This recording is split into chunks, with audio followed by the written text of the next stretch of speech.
E eu queria compartilhar a palavra do Senhor com vocês essa manhã.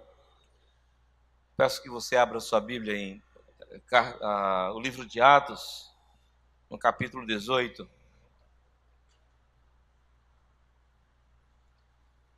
Mas antes, eu tomar a liberdade aqui, pastor Reis. Antes de compartilhar a palavra, alguém tem alguma pergunta para fazer para nós? Alguma coisa que queiram saber, que nós não falamos?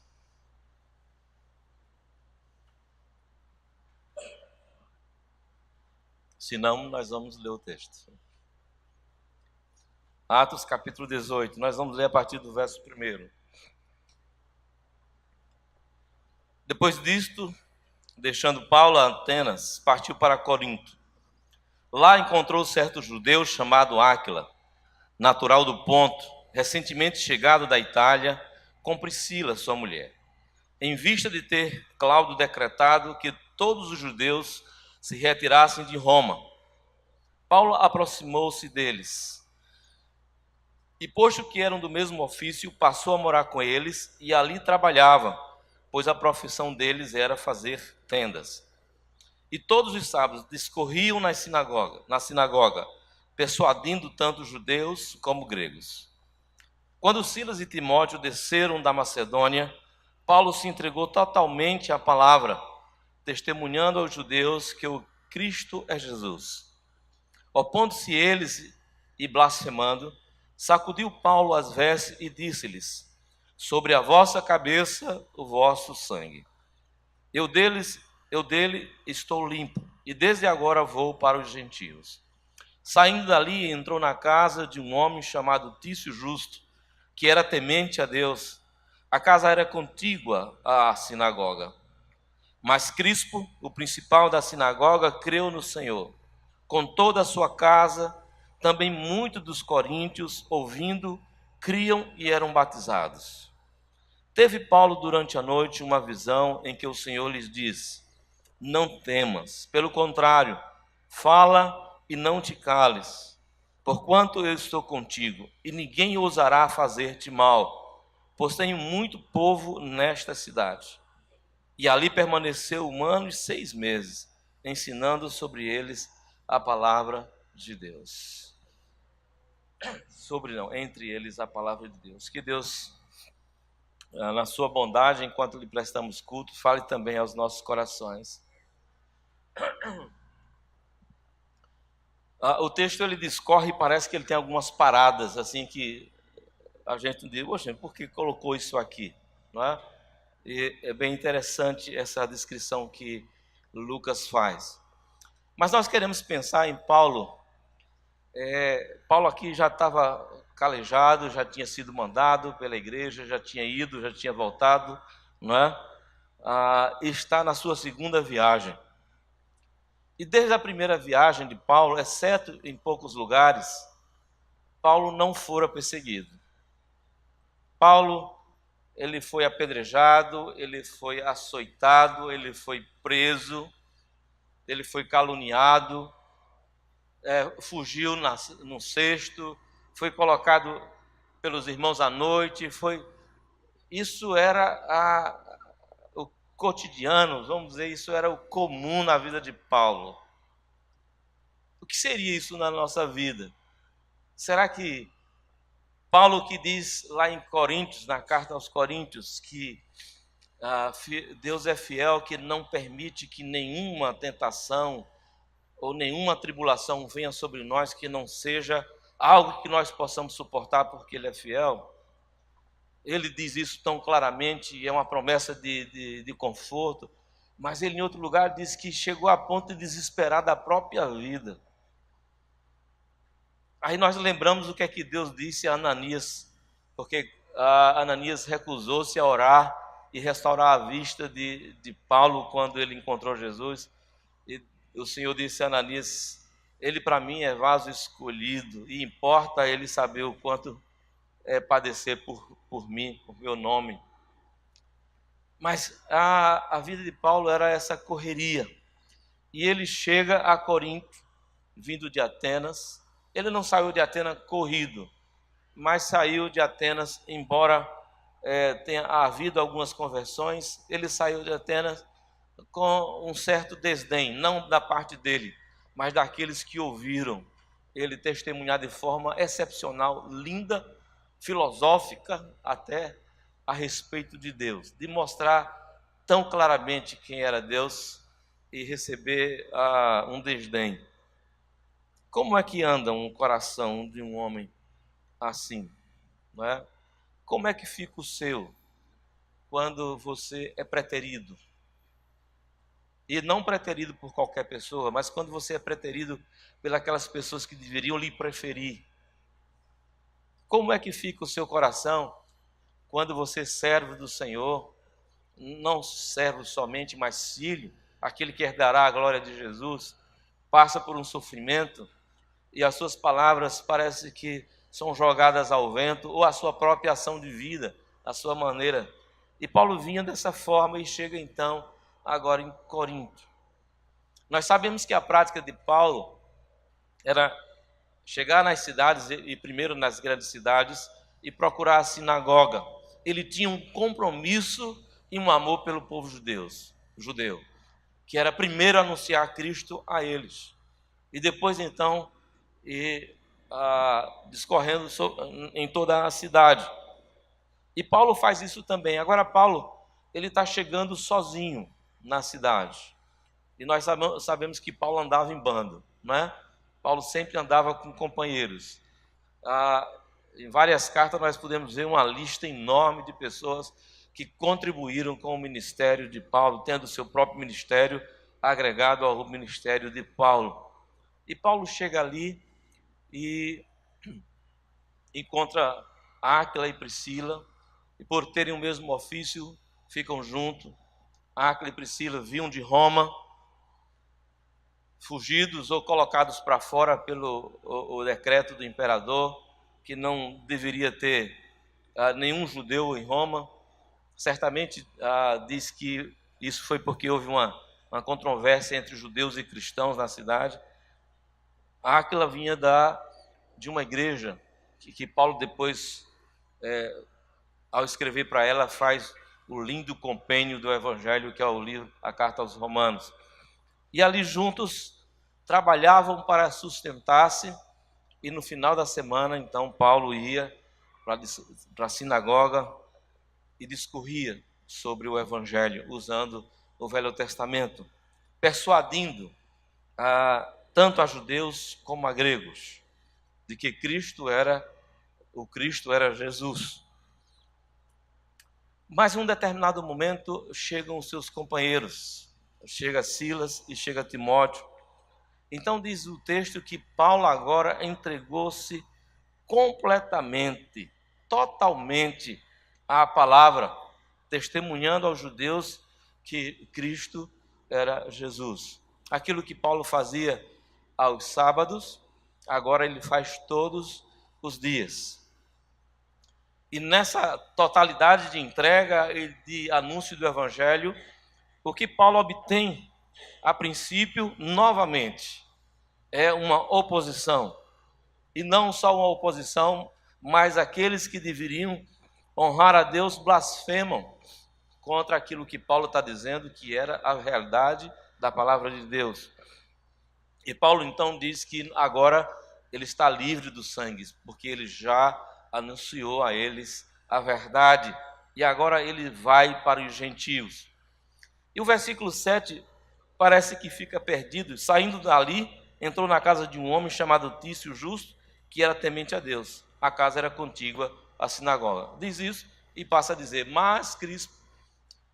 Então, o texto está somente para dizer do compromisso de Paulo. Ele saiu da sinagoga, onde ele é rejeitado aqui, e na casa vizinha ele já começa a discorrer de novo sobre o Evangelho, para aqueles agora quem ele está comprometido. E Crispo, o principal da sinagoga, aquele que dirigia a sinagoga, aquela sinagoga que havia se oposto e rejeitado Paulo, crê no Senhor, ele e sua casa. E diz o texto que não somente ele, mas muitos coríntios. E novamente o texto dá um break, uma parada, e vai dizer: teve Paulo durante a noite uma visão em que o Senhor lhe disse: não temas, pelo contrário, fala e não te cales, porquanto estou contigo e ninguém ousará fazer-te mal, pois tenho muito povo nesta cidade. E ali permaneceu 1 ano e 6 meses, ensinando entre eles a palavra de Deus. É uma coisa que parece que está desconexa uma coisa da outra, mas nós vamos entender, devemos entender porque cada coisa está posta. O que é que Lucas estava querendo mostrar com a narrativa da presença de Paulo em Coríntio? Nós sabemos que Paulo tinha um compromisso, ele foi chamado, ele foi separado. Em um texto ele diz que foi chamado para ser apóstolo, separado para o evangelho. Qual de nós aqui não foi chamado pelo Senhor? Qual de nós não foi separado para o evangelho? Talvez a gente não entenda isso. A gente está vivendo a nossa vida cotidiana com todas as preocupações e com todas as ocupações naturais de qualquer ser humano, de sobreviver ou de viver, de ter seus projetos, seus sonhos, seus planejamentos, sua faculdade ou sua profissão. O filho não é agora, é para mais adiante, quando eu conseguir ter todas as coisas materiais ou condições financeiras para tê-las, e eu só vou ter 1 ou 2 no máximo, porque hoje em dia não está fácil criar criança. Ou eu só vou casar quando a casa estiver pronta, quando tudo estiver definido, não é? Eu tenho um carro e eu quero outro mais, mas domingo nós vamos à igreja e louvamos ao Senhor, temos um coração sincero diante de Deus, leio a Bíblia e oro todos os dias. Mas todos nós somos separados para o Senhor. Todos nós, de alguma forma, nós somos apóstolos, nós somos enviados. De todas as coisas que nós podemos fazer aqui na terra, nós poderemos fazê-las melhor. Das coisas que vão para o céu, de todas elas que podemos fazer na terra, no céu faremos melhor, sem dúvida nenhuma. Se é conhecer o Senhor, e que temos o impedimento da língua, do tempo, da cultura que nos separa do texto escrito, do texto de hoje, lá será sem nenhuma barreira. O próprio Senhor nos ensinará. Se é louvar de forma tão bela que aqui, o que foi feito aqui é fichinha para o que será lá, não é? O som da bateria será aquele, e o boom, tudo será melhor. Só uma coisa nós fazemos aqui e devemos fazer de todo o melhor, porque lá não haverá. Exatamente anunciar Jesus Cristo. A razão de não sermos arrebatados hoje, de já não estarmos antes nos céus, é pela missão que nós temos. E cada um dos se tornaram filhos de Deus foram chamados, cada um foi chamado para anunciar o evangelho. Eu e você.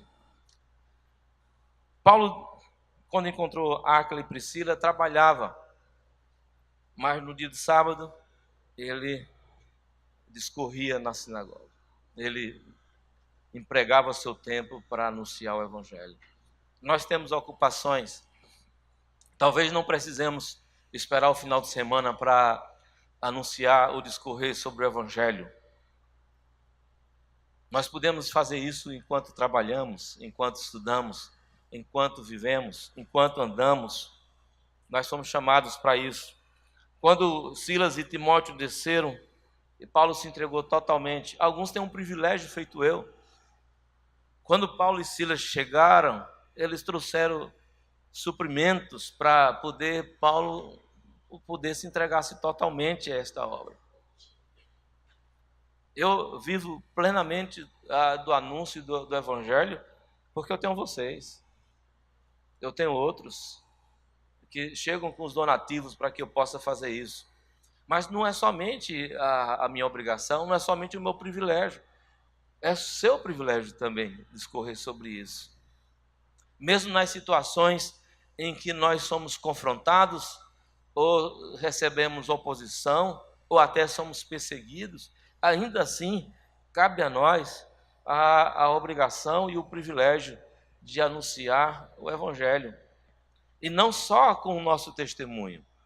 O nosso testemunho dá legitimidade, embora anuncie, ele dá legitimidade aqui à nossa palavra, ao nosso verdadeiro anúncio. Paulo, lá em Romano, diz que a fé vem pelo e ouvir a palavra de Deus.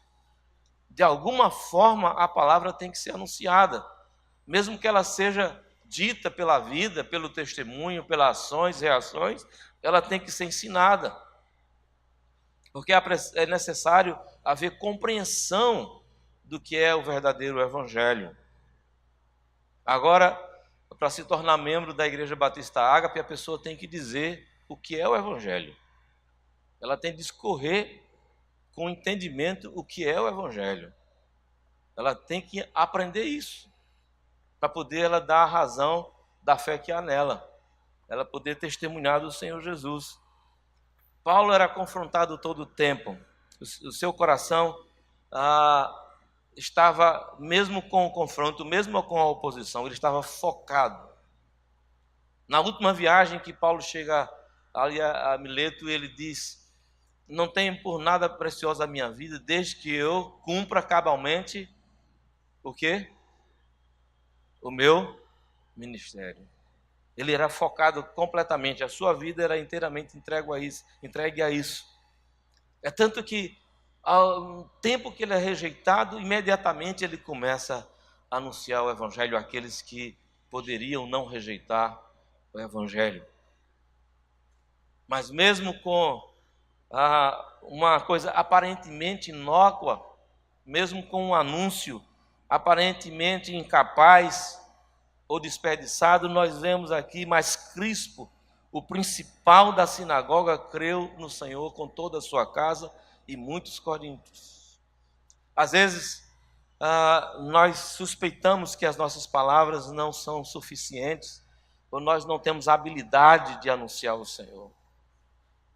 Paulo tinha muita habilidade de anunciar o Senhor. Paulo tinha lógica. Paulo não só tinha lógica, porque nem toda a realidade espiritual é lógica, mas necessariamente a lógica faz parte da realidade espiritual.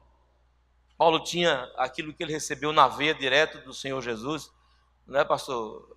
Enquanto os outros apóstolos receberam a conta-gotas, Paulo recebeu direto na veia as revelações do Senhor. Então ele tinha habilidade, mas mesmo ele sofria oposição. Mas aquela oposição, as suas palavras jogadas resultaram em que o principal da sinagoga entregou a sua vida ao Senhor. E vem um alento do Senhor quando aparece a Paulo em visão: não temas. Talvez Paulo está dizendo, começou de novo, mais uma vez a oposição, a perseguição. O que é que vem dessa vez? Vem os açoites, ou vem a prisão, ou vem o quê? Mas o Senhor diz, não temas, pelo contrário, fale e não te cales. Essa palavra do Senhor é para você também. Não tenha medo de qualquer oposição. Não tenha medo de qualquer perseguição. Fale e não se cale. Mesmo que seja a realidade da perseguição e da oposição, mesmo que seja a realidade da dor, mesmo que seja a realidade da rejeição. Nós somos facilmente encantados pela defesa de nós mesmos. E isso tem tirado muito o nosso foco. Nós vivemos num tempo, compartilhava agora na escola bíblica, nós vivemos num tempo em que a índole é completamente egoísta. O mundo nos diz para olharmos somente para nós mesmos. Os nossos projetos são aquilo que nos dão a base segura de vida. É aquilo que satisfaz o nosso coração. Certamente queremos satisfazer o coração, mas a palavra diz, agrada-te do Senhor e Ele satisfará, não as necessidades, mas até os desejos do teu coração. Então, nós vivemos num tempo em que nós somos empurrados para nós mesmos. E a diferença que a igreja deve fazer é uma diferença no sentido contrário. Nós devemos ser empurrados para o Senhor. Toda a nossa referência, seja de fala, seja de pensamento, seja de ideologia, seja de ação ou de reação, deve ser o Senhor. Não deve ser o nosso bem-estar, não deve ser a nossa segurança, não deve ser o nosso sustento, não deve ser o nosso prazer, não deve ser a satisfação, mas deve ser o Senhor. Aqui está o Senhor dizendo para Paulo: eu estou contigo, ninguém ousará te fazer mal. Mas Paulo já havia sofrido algumas coisas que para ele era mal. Será que o Senhor não estava com Paulo antes? Estava com Paulo. Paulo agora, ele detém-se. Ele ouve a voz do Senhor e disse: eu vou continuar aqui. E passa 1 ano e 6 meses ensinando. Essa igreja que o Senhor disse que ele devia permanecer e falar, porque havia muito povo ali. Havia muito povo ali do Senhor. Essa própria igreja depois rejeita Paulo. Diz que Paulo não tinha capacidade de discurso, era acanhado. Nas cartas você escreve bem, mas você é nada quando está na nossa frente. Mas foi esse povo que Deus garantiu a Paulo que era dele e que ele ganharia para o Senhor. Qual é a aplicação de todas essas coisas para a nossa vida hoje? Nós não sabemos quanto povo Deus tem ao nosso redor. Certamente não todo o povo ao nosso redor, mas algum povo ao nosso redor o Senhor tem. E nós somos os enviados do Senhor. Em cada lugar que estamos. Talvez Deus chame algum, assim como nos chamou, para deslocar-nos de onde estávamos, para ir para outro lugar. Mas talvez Deus deixe você onde você mesmo está.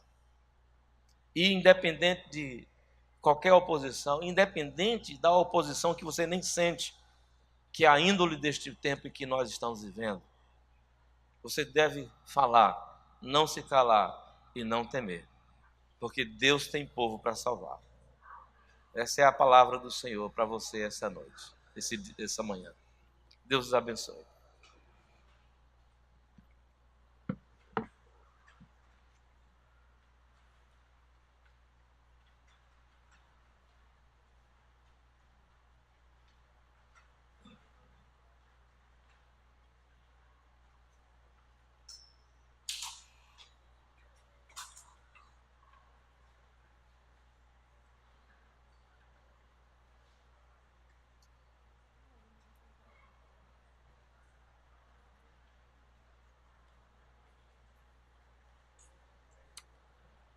No início do culto, no início do louvor, falei sobre gratidão, sobre um dia especial de gratidão, e a minha lista vai aumentando entre uma música e outra. Eu acabei esquecendo de mencionar Daniele, nossa regente aqui do coral, que também nos acompanha desde o começo, aliás, desde 2013. Essa última música que a gente vai cantar tem muito a ver com missões pessoais, e você ser um missionário. O texto, como seria o texto que eu poderia usar no popular para ganhar alguém para Cristo, para dizer que o Senhor pode fazer uma mudança no coração dela. E por coincidência, pastor, é um estilo bem regional. Mudança no coração.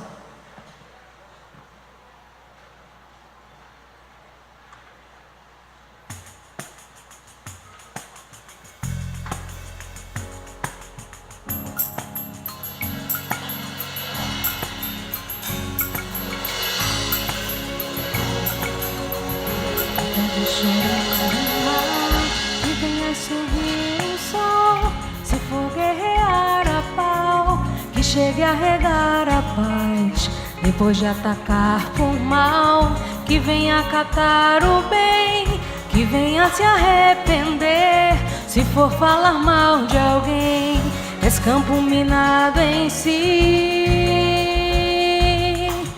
explodes como um vulcão. Se Deus for morar em ti, mudança no coração.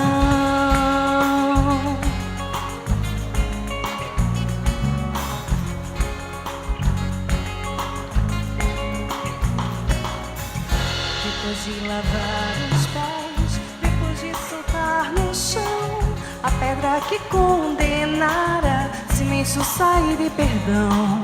Depois de soltar a voz, negando-se ser cristão, arrependimento certo de falta associação. És campo minado em si, explodes como um vulcão. Se Deus for morar em ti, mudança no coração.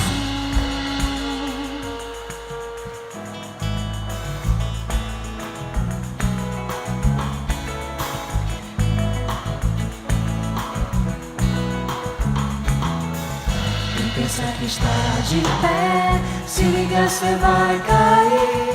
Se Deus faz morada em ti, mudança no coração. É tempo de refletir, a porta ainda não fechou. Destranca esse peito e pronto, entregue-se ao Senhor. És campo sagrado, enfim, morada de amor e paz. És templo do eterno Deus, se vê como Cristo faz.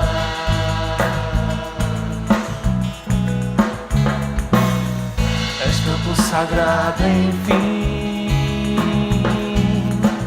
morada de amor e paz. És templo do eterno Deus, se vê como Cristo faz.